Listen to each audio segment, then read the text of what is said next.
Hey, what's going on, my fellow bass players? Coming to you with another quick lick lesson. Here we go. So this lick is actually from one of the DB Funk challenges that was released. If you have no idea what I'm talking about, the DB Funk challenge, I'll put a link here to my Instagram. It's just a video of me playing a funky groove and then so many different musicians just playing on top of that and adding their own flavor and their own flair to whatever groove that I'm playing on. I mean, I've gotten some pretty crazy submissions. It's really crazy over here on Instagram. So if you get a chance, just go check that out. But anyway, let's get to the lick.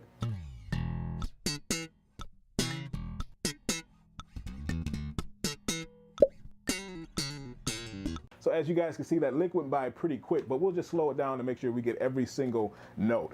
There's also a pretty unique technique that I use to be able to execute that properly. But anyway, let's get right into it. Let me refresh my memory.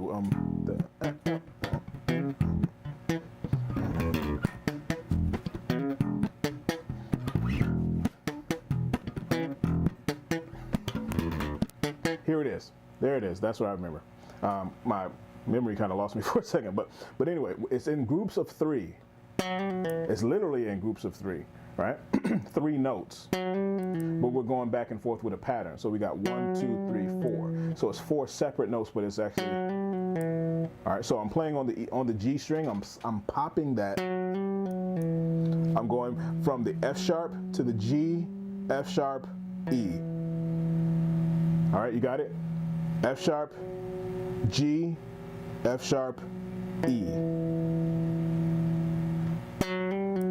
But I'm only plucking the first note. All right, so I have to do a lot of pull-offs for this one. That's another technique that we'll go over in depth more to be able to pull off. I know we talked about hammer-ons and with slapping and things like that too, but we've talked about that. But the other side, I would say the opposite side of that is a pull-off. So you're doing a lot of work here. Doing a lot of work here.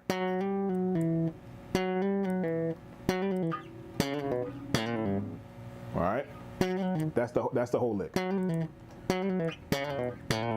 It's a lot of shifting, a lot of pulling off. All right, so first we have F sharp, G, F sharp, E. Slow it down, F sharp, hammer on to the G, pull off to go back to the F sharp, pull off again to go to the E. All right, you got it? Hope I'm not going too fast for you guys. All right, F sharp, hammer, pull off, pull off. All right, and you're going to do the same concept for each group of 4 notes that we're going to be doing. All right, so let's do that first one again. Pop, hammer, pull, pull.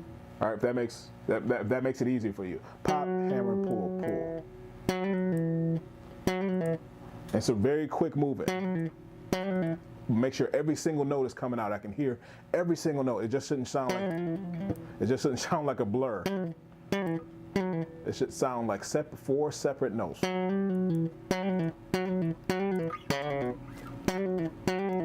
right, so the harder you pull off, or with the more force you pull off, the more distinct that note is going to be. So if I don't pull off enough,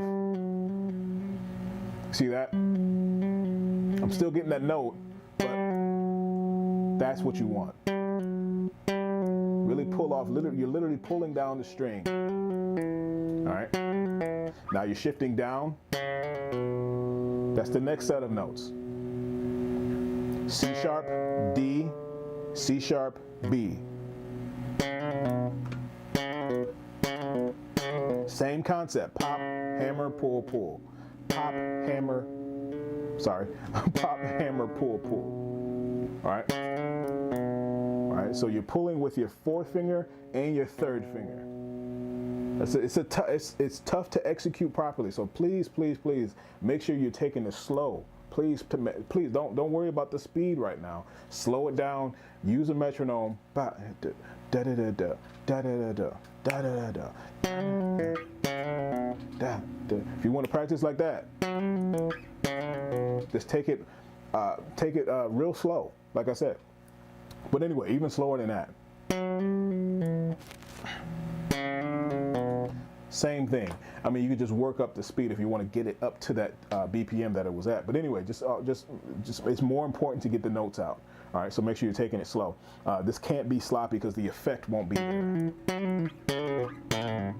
right, so the effect won't be there. So the next set of notes, we had the C sharp, D, C sharp, B.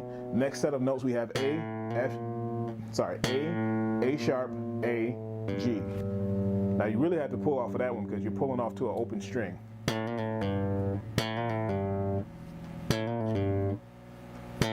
Same concept, but I'm using a different fingering for that.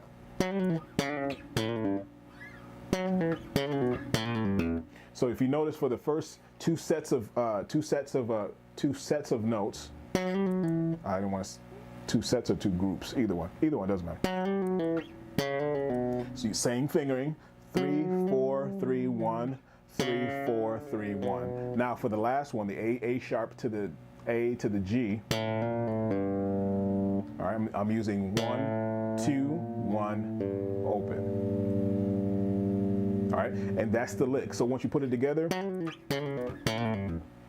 the last note you're actually slapping, which is the E on the 2nd fret of the D string. So,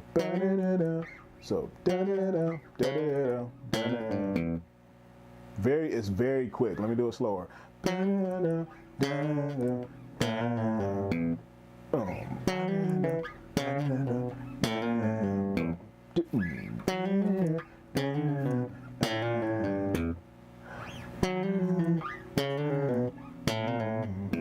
All right, so that's the whole gist of that lick. Well, that's the entire lick, but it goes by so quick, so fast, it's hard to get those notes out. See, I even mess up sometimes. All right, so it's pretty tough. I had no idea what I was thinking when I was doing that. Just kind of came up to me. But anyway. Anyway, but it sounded great. To me, at least. I'm actually going to be showing the rest of it. There's going to be 2 sections to that funk challenge, and if you haven't seen it, like I said before, go back and check it. It'll say funk challenge. I think it's number 3. Yes, number 3, DB Funk Challenge number 3. Go check that out and see if you want a full breakdown, complete breakdown of that groove, not just the lick, but of the groove. And let me know, you guys know what to do. Comment below. Let me know if you want to see more like this. All right? So make sure your notes are coming out clean, clear, and precise. Take it slow, and until next time, see you.